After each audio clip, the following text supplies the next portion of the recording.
இந்த ஆண்டு மட்டும் இந்த ஒன்றியத்திற்கு கிட்டத்தட்ட 8 கோடி ரூபாய் அளவிலே பணிகள் நடைபெற்றிருக்கிறது. இந்த 4.5 ஆண்டு காலத்தில் 84.5 கோடி 84.48 கோடிக்கு வளர்ச்சி திட்டங்கள் இந்த அந்தலூர் ஒன்றியத்தில் நடைபெற்றிருக்கிறது. ஏற்கனவே பெட்டாத்தலிலே கூட்டு குடிநீர் திட்டம் திறக்கப்பட்டு அதில் இருக்கிற 3 கிராம மக்களுக்கு பாதுகாக்கப்பட்ட குடிநீர் வழங்கப்பட்டது. இன்றைக்கு காலையில அந்தலூர் ஒன்றியத்துக்கும் மணியொன்ற ஒன்றியத்திற்கும் கிட்டத்தட்ட 120 கோடி செலவில புதிய கூட்டு குடிநீர் திட்டம் திறந்து வைத்து விட்டுதான் இங்கு நாங்கள் வந்திருக்கிறோம். இந்த அந்தலூர் ஒன்றியமும் மணியொன்ற ஒன்றியத்திலும் அனைத்து கிராமத்திற்கும் பாதுகாக்கப்பட்ட குடிநீர் வழங்கி கொண்டு வருகிறது நம்முடைய முதலமைச்சர் தளபதியுடைய ஆட்சியிலே. இது எப்படி ஏற்பட்டது என்று சொன்னால், ஏற்கனவே உங்களுக்கு தெரியும், இந்த ஆட்சி வருவதற்கு முன்பு எங்களை எல்லாம் அழைத்து ஒவ்வொரு கிராமமாக சென்று போய் நீங்கள் கிராம சபை கூட்டத்தில் பங்கேறுங்கள் என்று சொன்னார்கள்.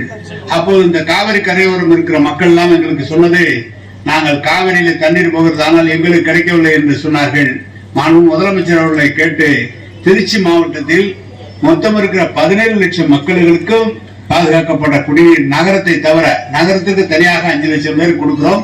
திருச்சி மாவட்டத்தில் மொத்தம் இருப்பது 25 லட்சம் வாக்காளர்கள். 25 லட்சம் வாக்காளர்கள் 23 லட்சம் இப்போது இருக்கும்.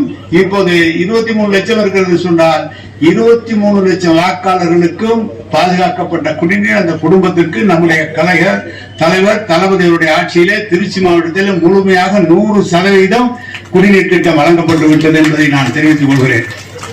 இப்போது 4 ஆண்டு காலத்தில் இந்த அந்தலூர் ஒன்றியத்தில் நம்முடைய 84.5 கோடிக்கு திட்டங்கள் நிறைவேற்றப்பட்டிருக்கிறது. நான் கொஞ்சம் பின்னோக்கி செல்கிறேன். எப்படி இங்க துரைராஜ் தலைவராக இருந்த மாதிரி நானும் 1986 ஒன்றியத்தினுடைய பெருந்தலைவர், புள்ளம்பாடி ஊராட்சி ஒன்றியத்தினுடைய பெருந்தலைவராக பணியாற்றினேன். அப்போது ஒரு ஆண்டுக்கு மொத்தம் கிட்டத்தட்ட 13 வீடுகள் ஆதிதிராவிட மக்களுக்கு தருவார்கள். மொத்தமே 32 லட்சம் தான் பணம் வரும்.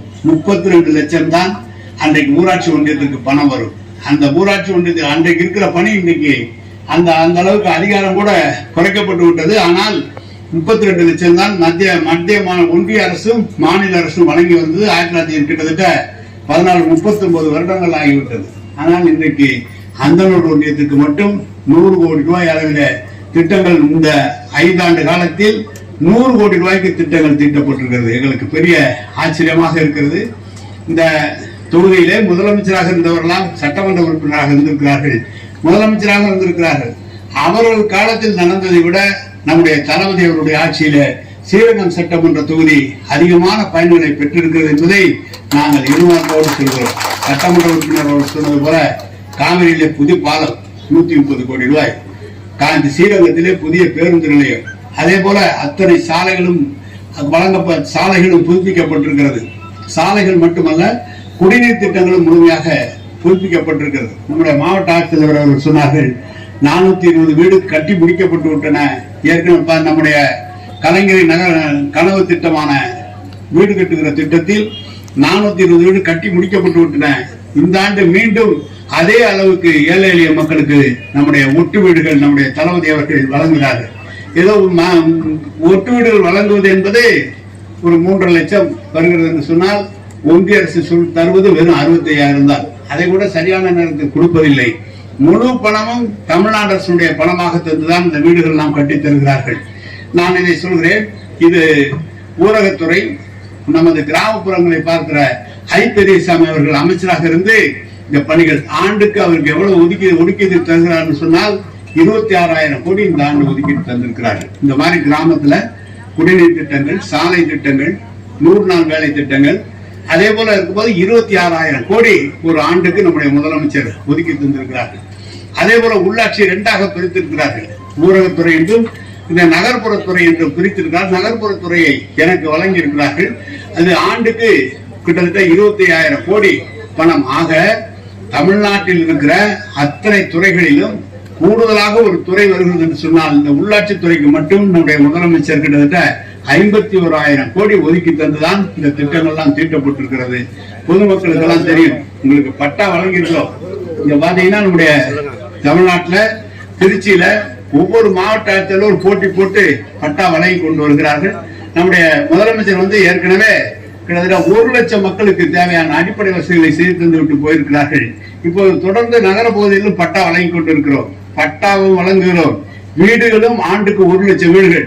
நேற்று கடந்த வாரம் தென்காசி மாவட்டத்திலே நம்முடைய முதலமைச்சர் சென்று 1 லட்சமாவது வீடு கட்டி முடித்து அந்த பயனாளியை எடுத்து அவருக்கு கொடுத்தார், சாவி கொடுத்தார். என அரசு அறிவித்ததோடு மட்டுமல்ல, 1 லட்சம் பேருக்கு வீடு கட்டி கொடுத்துட்டோம். இந்த வருஷம் 1 லட்சம் பேர் கட்ட போறோம். கனகரின் கவன திட்டமான 10 லட்சம் மக்களுக்கு கட்டுவதாக முதலமைச்சர் அறிவித்து ஆண்டுக்கு ஒவ்வொரு லட்சமாக கட்டி கொண்டு வருகிறோம்.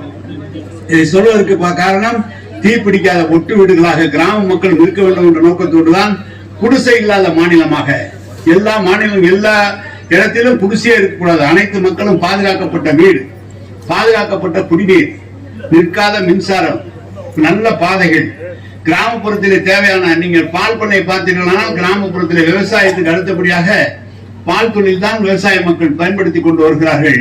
இந்த மாடு வளர்க்கிறது கிட்டத்தட்ட ஒரு நாளைக்கு 35 லட்சம் லிட்டர் நம்முடைய தமிழ்நாடு அரசு பால்வளத்துறையின் மூலமாக கொள்முதல் செய்து கிராம மக்களுக்கு அதை பயன்படுகிற வகையிலே செய்து கொண்டிருக்கிறது.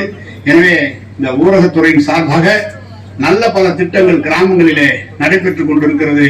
குறிப்பாக திருச்சி மாவட்டத்திலே 9 சட்டமன்ற தொகுதிகள், 9 சட்டமன்ற தொகுதியிலும் எல்லா பணிகளும் முடிவுற்றிருக்கிற நிலை இருக்கிறது.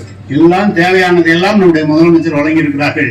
நகரத்திலே அதிகமான அளவிற்கு, நகரத்திலே ஒரே இடத்திலே மட்டும் கிட்டத்தட்ட 1000 கோடி ரூபாய் பணம் தந்து புதிய பேருந்து நிலையம், மார்க்கெட்டு, நம்ம டெர்மினல், இளைஞர்களுக்கு வேலை வாய்ப்பு தருவதை போல 400 கோடி ரூபாயில டைட்டல் பார்க் என்று ஒரே இடத்திலே திருச்சியிலே கிட்டத்தட்ட நமக்கு நிறைய வழங்கி தந்திருக்கிறார். 1000-1500 கோடி. நம்முடைய மாவட்ட ஆட்சியர் முன்னாள் நம்முடைய சரவணங்கள் இதுக்கு முன்னால் இந்த மாவட்ட ஆட்சியர் சொல்கிறார், இந்த திருச்சி மாவட்டத்திற்கு மட்டும் 32,000 கோடி இந்த 5 ஆண்டு காலத்தில திட்டங்கள் வந்திருக்கிறது என்று அவர் கணக்கு சொன்னார். நான் இதெல்லாம் சொல்வதற்கு காரணம், தளபதி அவர்கள் பொறுப்பேற்ற போது எங்களுக்கு சொன்னார், நீங்க 9 தொகுதியும் மக்கள் நம்மை ஆதரித்திருக்கிறார்கள், மற்ற இடங்களில் காட்டிலும் இங்கு அதிகமான பணிகள் நடைபெற வேண்டும், அதற்கான திட்டங்களை தீட்டு என்று சொல்லி எங்களுக்கும் அதிகாரிகளுக்கும் சொல்லி, அதிகாரிகள் அதற்கான தேவையான நிதியை தந்த காரணத்தால் தான் இந்த திட்டங்கள்லாம் நிறைவேற்றப்பட்டிருக்கிறது. எனவேதான் இந்த ஆட்சி என்பது பெண்களுக்கான ஆட்சி. 1,16,00,000 மக்களுக்கு மகளிர் உரிமை தொகை தருகிறோம். அந்த 1,16,00,000 பேருக்கு வருகிற போது இன்னும் எங்களுக்கு எல்லாம் கிடைக்கல, நாங்க நியாயமா எங்களுக்கு நாங்க கடன் வாங்கணும், அதுக்காக வாங்கணும், டிராக்டர் வாங்கணும், அதுக்கு இல்லைன்ட்டாங்க, கடன் அட்டை வாங்கினதுனால இல்லைன்ட்டாங்க. இப்ப மறுபடியும் நம்முடைய தளபதி அவர்கள் அதற்கான அமைப்பை உருவாக்கி கிட்டத்தட்ட 34 லட்சம் மக்கள் இப்போது புதுசா வேணும்னு கேட்டிருக்கிறாங்க. இந்த 35 லட்சம் மக்கள் கேட்டிருக்கிறார்கள். இந்த 35 பேரில கிட்டத்தட்ட யார் யாரால் தகுதி உள்ளவர் என்று அடுத்த நேற்று முதலமைச்சர் அறிவித்திருக்கிறார்கள். நான் கேட்கும்போது அடுத்த மாதம் இருந்த அந்த தொகை வழங்கப்படும் என்று சொல்லியிருக்கிறார்கள். இது பெண்கள் நிறைய வந்திருக்கிறீர்கள். மகளிர் உரிமை தொகை மட்டுமல்ல, இலவச பயணம், பேருந்து பயணம் உங்களுக்காக தான். உங்களுடைய பிள்ளைகள் படிக்கிறது என்று சொன்னால் 1000 ரூபாய் பணம், உயர்கல்வி படிப்பதற்காக பெண்களுக்காக 1000 ரூபாய்.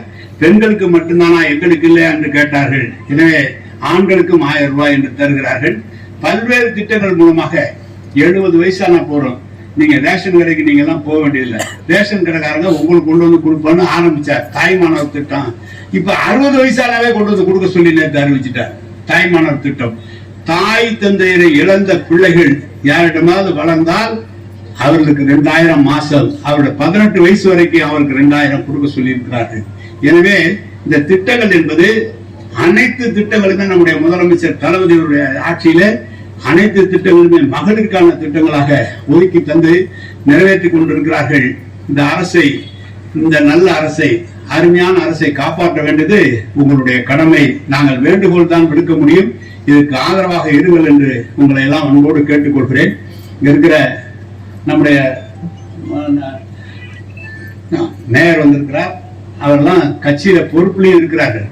வரராஜ் இருக்கா, அதே மாதிரி எல்லாமே கட்சியில பொறுப்புல இருக்கிறவங்க. இப்போ ஒண்ணு புதுசா மத்திய அரசு இதுவரை இப்போ நீங்க ஓட்டு போட்டு வந்தீங்கல்ல, ஓட்டே இல்ல, பூராத்தையும் நீக்கிட்டாங்க. இப்ப புதுசா எடுக்கிறாங்க. ஒவ்வொரு வீட்டுக்கும் 2 ஃபாரம் கொடுக்குறாங்க.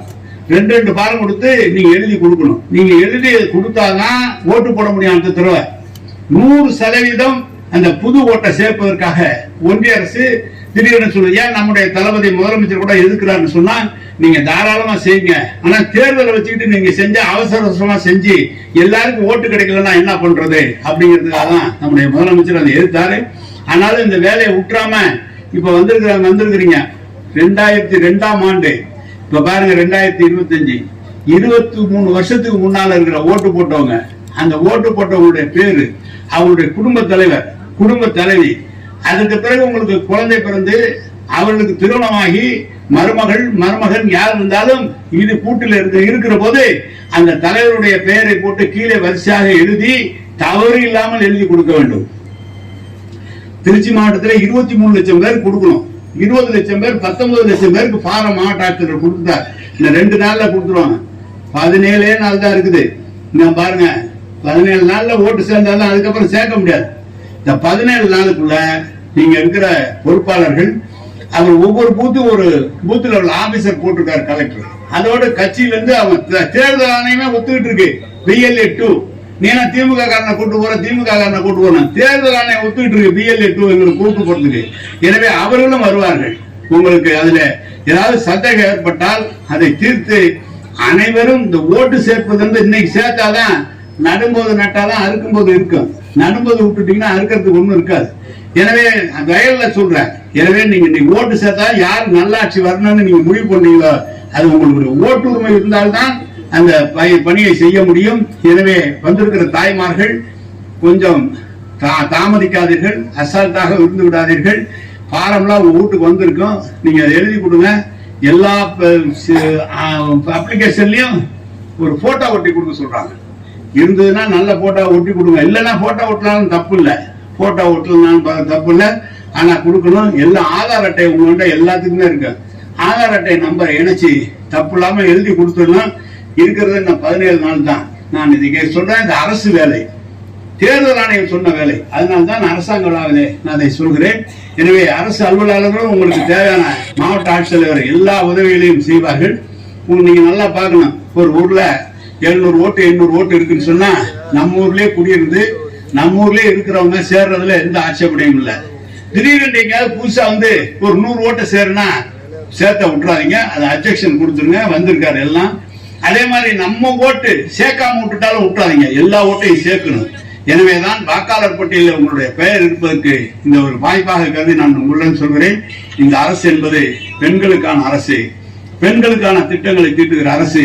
எனவே இந்த அரசை நம்முடைய முதலமைச்சருக்கு இன்றைக்கும் உங்களுடைய ஆதரவை வேண்டி கேட்டு வாய்ப்புக்கு நன்றி தெரிவித்து